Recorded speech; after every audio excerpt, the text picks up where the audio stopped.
हमें ईरान पर इस वक्त फोर्सफुली हमला कर देना चाहिए। डोनाल्ड ट्रंप ने इसके लिए ऊपर शटअप कॉल दी है।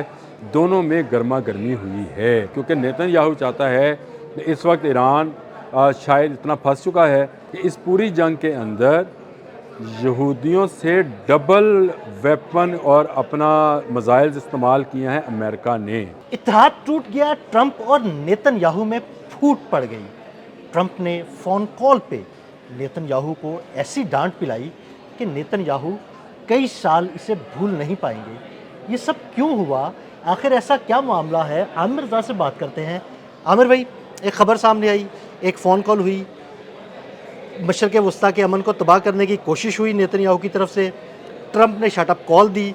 सारा मामला क्या है, हमारे नाज़रीन को बताइएगा। देखिए, ट्रंप जो हैं वो ज़ख्म खुर्दा हैं और सच्ची बात यह है कि ईरान के मामले में जिस किस्म का रिएक्शन उनको बर्दाश्त करना पड़ा है वो सारे का सारा इसराइल का कसूर है। इसराइल की मुसाद ने गलत रिपोर्टिंग करके फंसवाया। इस पर मैं 2-4 भी लोग आपके साथ ही मेरे साथ आपने कई दफ़ा और मैंने आपसे ये बात कही कि वाशिंगटन में जो मीटिंग हुई थी वॉर रूम के अंदर, उसमें ट्रंप को ये कहा गया था कि 3 दिन के अंदर अंदर रजीम चेंज हो जाएगी, वहाँ पर लोग एहतजाज करेंगे, लोग बाहर आ जाएंगे, सब कुछ ख़त्म हो जाएगा और ये अमेरिका की झोली में आ गिरेगा और इसके बाद आप जो चाहें उसके साथ करें, ना सिर्फ वहाँ पे, और इसराइल को इजाज़त दीजिएगा कि वो ग्रेटर इसराइल के अपने नक्शे पर अमल पैरा हो। अक्टूबर में नेतन्याहू के इलेक्शन है, नवंबर में जाकर इलेक्शन हैं, आपके मिड टर्म इलेक्शन है, तो हमें जो है एक मौका मिल रहा है। तो इस वक्त ज़रूरत है कि ईरान को दबा दिया जाए। जल्द से जुलूस वहाँ पे हो रहे थे, आपको पता है जनवरी के लास्ट में वहाँ पर मुजाहरे शुरू हो गए थे। लेकिन आपने तब भी एक बात की थी कि अगर बाहर से कोई हमला हुआ, कोई गोली एक भी चली तो ये इकट्ठे हो गए। ये देखें, ये इस वक्त इन्होंने रज़ा शाह पहलवी को भी खड़ा किया और उसके भी बयानात आने शुरू हुए। कहाँ गया वो? भाग वो गया, 4 अंडे पड़े, सारी किंगशिप निकल गई इसकी। तो ये मामला वहीं पे था। नेतन्याहू ये चाहता है कि मुज़ाकरात ना हो। जब भी मुज़ाकरात होने लगते हैं, अब देखें कल दोबारा जब डोनाल्ड ट्रंप ने ये बात कही कि हम मुज़ाकरात के बहुत करीब पहुंच गए, इसने लेबनान पर हमला कर दिया। मुज़ाकरात के पहले दिन, जिस दिन अमेरिका और ईरान मुज़ाकरात के लिए आ रहे थे, ये लेबनान पर हमलावर था। और उस दिन से लेकर जब भी अमन की बात की जाती है, ये कोई ना कोई जो है ना गलत काम कर देता है। जेडी वैंस बयान दे अमन के हवाले से, मुज़ाकरात के हवाले से, तो ये लेबनान पर हमला करता है। कल मार्को रूबियो ने बयान दिया कि हम मुज़ाकरात के बहुत करीब पहुंच गए हैं, इसने लेबनान पर हमला कर दिया और 6 लोगों को शहीद कर दिया वहाँ पे। मतलब कमीनगी से बाज नहीं आ रहा। असल मसला ये है। और अब इसने ट्रंप को ये कहा है कि आप ज़रा गलत समझ रहे हैं, हमें ईरान पर इस वक्त फोर्सफुली हमला कर देना चाहिए और उसके अफजरदा इन्होंने इस पर शटअप कॉल दी है। अच्छा। ये जो मीडिया में जो बड़ी रिपोर्टिंग संभाल के की जाती है, जैसे CNN है, CBC है, ये जितने अमेरिकन चैनल्स और न्यूज़ एजेंसीज़ हैं, उन्होंने बड़ा ही इसको ढके छुपे अल्फाज में कहा है, लेकिन साफ नज़र आता है कि ये जो है उनको फंसाना चाह रहा था दोबारा से। डोनाल्ड ट्रंप ने इसके लिए ऊपर शटअप कॉल दी है। दोनों में गर्मा गर्मी हुई है। अच्छा। क्योंकि नेतन्याहू चाहता है कि इस वक्त ईरान शायद इतना फंस चुका है। डोनाल्ड ट्रंप को पता है कि ईरान उतना नहीं फंस चुका।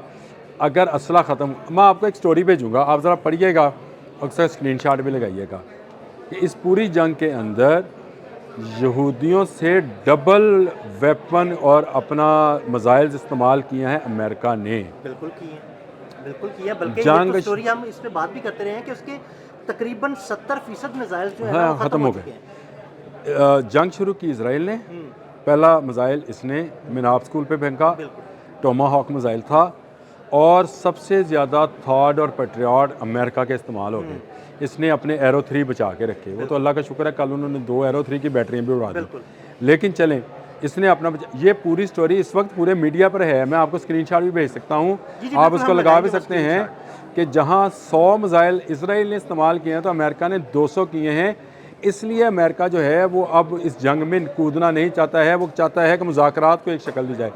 सिर्फ एक कहानी छोटी सी अगर सुन लें आप, वो जो गधे को लूमरी घेर के शेर के पास लाई थी, और वो पहली बार में बच गया था शेर, लेकिन गधा उसके कान पे ज़ख़म आया हुआ था। जब वो दोबारा लूमरी उसके पास गई तो उसने कहा कि गधे तेरा कान ज़ख्मी है, शेर तो तुमसे बड़ी ज़रूरी बात करना चाह रहा था, तू वापस चल, और गधा वापस आ गया। अगर डोनाल्ड ट्रंप वापस आ गया, तो बस ये वही गधा है फिर। सिंपल, आप समझ गए ना बात को। तो ये लूमड़ी जो नेतन्याहू है, ये घेर कर ईरान के सामने, ईरान का वैसे निशान भी शेर है, हाँ जी, ये वैसे इत्तेफाक है, और अमेरिकन गधे को वोट देते हैं, बिल्कुल। गधे को देते हैं ना हाँ जी, वोट जी। बिल्कुल देते हैं। तो ये वो मामला है जिसको मैं समझता हूँ कि नेतन्याहू और इसमें गर्मा गर्मी जो हुई है, उसमें आपको डोनाल्ड ट्रंप की फ्रस्ट्रेशन दो वजूहत से बड़ी अहम है। एक, डोनाल्ड ट्रंप जंग को बंद किए आज 40वां-45वां रोज़ है, वो ईरान को किसी एक नुक्ते पर भी मना नहीं सका है। नहीं मना सका, वो तो चाह रहा है कि किसी नुक्ते पर मान जाए, मुझे कोई ऐसा पॉइंट मिल जाए कि मैं कहूँ कि भाई अमेरिका जीत गया, लेकिन वो ईरान नहीं मान। और अंदरले खाने ਉਹ ਜੋ ਕਹਿੰਦੇ ਸਾਡੇ ਪਿੰਡਾਂ ਦੇ ਵਿੱਚ ਕਿ ਜਾ ਕੇ ਪਿੰਡ ਦੇ ਚੌਧਰੀ ਦੇ ਪੈਰੀ ਪੈ ਗਿਆ ਕਿ ਮੈਨੂੰ ਮਾਫੀ ਦਵਾ ਦੇ। अब पिंड ਦਾ चौधरी ਜਿਹੜਾ है वो चीन है।